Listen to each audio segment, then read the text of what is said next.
पंढरपूर पासून अवघ्या 15 मिनिटांच्या अंतरावर पंढरपूर करकंब रस्त्यावर धोत्रेज ग्रँड प्रायव्हेट लिमिटेड घेऊन आले आहेत पंचतारांकित सुविधांनी युक्त हॉटेल ग्रँड. तसेच पुण्या मुंबईच्या धर्तीवर सर्व सुविधांनी युक्त hotel Shriyash restaurant, veg non veg permit room bar, प्रशिक्षित कुक व होस्टिंग सेवा हॉटेल ग्रँड मध्ये उपलब्ध आहेत. 50 एसी रूम्स, 3500 स्क्वेअर फुटाचा सुसज्ज बकवेट हॉल, भव्य एसी सूट्स, टेरेस गार्डन, भव्य लॉन आणि चेंजिंग रूम सहित स्विमिंग टँक, प्रशस्त पार्किंगची सुविधा. पंढरपूर नजीक असलेल्या हॉटेल ग्रँड या सुसज्ज आणि पंचतारांकित सुविधांनी युक्त hotel grand, hotel Shriyas restaurant, veg non veg permit room बार, पंढरपूर करकंब रोड. संपर्क 02186 24 22 45.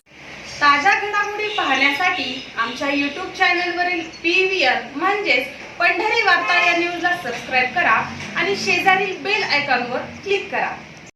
पंढरपूर तालुक्यातील भोसे येथील ॲग्रो कंपनीकडून शेतकऱ्यांची मोठ्या प्रमाणात फसवणूक झाल्याचा गंभीर आरोप पुढे आलाय.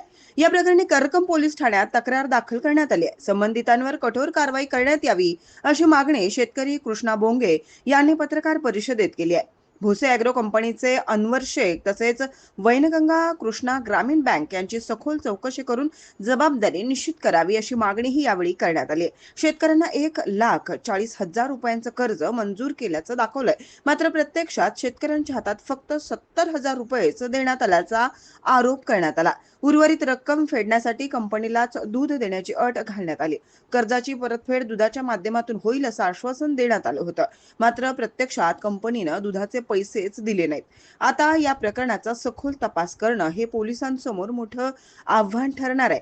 या संदर्भातील निवेदनाच्या प्रती मुख्यमंत्री देवेंद्र फडणवीस, जिल्ह्याचे पालकमंत्री जयकुमार गोरे तसेच जिल्हाधिकारी यांना पाठवण्यात आले असून तातडीनं चौकशी करून न्याय द्यावा अशी मागणी करण्यात आली आहे. भोसे ॲग्रो प्रोड्युसर कंपनीकडून कर्ज घेण्यासाठी सर्व कागदपत्रे मी भोसे ॲग्रो प्रोड्युसर कंपनीच्या मालक अनवर बाबूलाल शेख यांच्याकडे दिली व ते म्हणाले तुम्हाला तुमचे कर्ज मंजूर करतो, पण माझं कर्ज त्यांनी मंजूर केलेलं नाही आणि आम्हाला म्हणाले ते की तुमचं कर्ज मंजूर झालेलं नाही व परस्पर त्यांनी ते पैसे घेऊन आमची फसवणूक केली. तर असे आमच्या गटामध्ये सर्व त्या भोसे ॲग्रो प्रोड्युसर गटामध्ये 248 सदस्य आहेत. त्या सर्व सदस्यांची कुणाला पहिला हप्ता दिला, कुणाला दिलाच नाही अशा स्वरूपाचं प्रकरण घडलेलं आहे. तर त्याची पूर्ण चौकशी व्हावी. 248 जणांचे 1,40,000 प्रमाणे 4 कोटीच्या आसपास फसवणूक झाली. तर आम्हाला न्याय मिळावा ही आमची भूमिका आहे. पुढे काय करणार आता नाही तर हे झालं तर पुढचं नियोजन काय? म्हणजे जर आम्हाला नाही न्याय मिळाला तर आम्ही तहसील कार्यालयासमोर जाऊन आत्मदहन करू 12 तारखेला. 12 एप्रिल. ठीक आहे. खूप सुनीता विष्णू बेंगे. हां आम्हाला कर्ज पहिलं 60,000 रुपये दिलं, 70 दिलं, त्यातलं 10,000 रुपये ह्याला दिलं महाराजा ते खर्च घेतला आणि परत 60 दिलं, परत पैसे दिले नाही. आम्हाला दुसरं मिळायचं 17,000 तर दिलंच नाही. तर त्याने आम्हाला घर नाही, दार नाही, काय नाही आणि रोज मजुरीला जातो. 11 लाख रुपये भरायचं कशाने? आमचं त्यांच्यापासून आमच्याला हिनवर साहेबापासनं अनवर साहेबापासून माझ्या पोराला धोका आहे. आणि सोमनाथ थिटे ह्याच्यापासून सुद्धा माझ्या पोराला धोका आहे. सोमनाथ थिटेनं, संतोष थिट्यानं सुद्धा पासून धोका आहे माझ्या पोराला, मुलाला. धमकी टाकते ती, दाब देते ती, मोबाईल पैसे मागितले की ह्याला टाकते ती.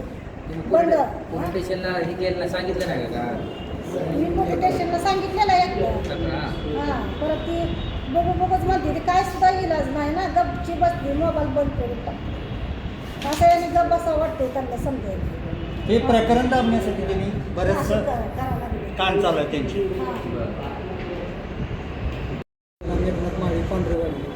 आमच्या नावाखाली कर्ज उचलले त्यांनी आम्हाला 1 हप्ता माझ्या नावावर झाला दिला बँकेत आणि माझ्या नावावर बी हप्ता आला काय नाही फसवणूक केली. आम्हाला नोटीस येते ते पैसे भरा त्या दिवशी आम्हाला 5-5 कोटीची नोटीस दिले. ते किती आहे कर्ज? किती आहे तुमच्यावर कर्ज? किती त्याची काही 15 नावावर आहे तेवढं दाखवलं 15 मनीषा कृष्णात भोसे आमच्या नावाखाली फसवणूक करण्यात आली. तर आम्हाला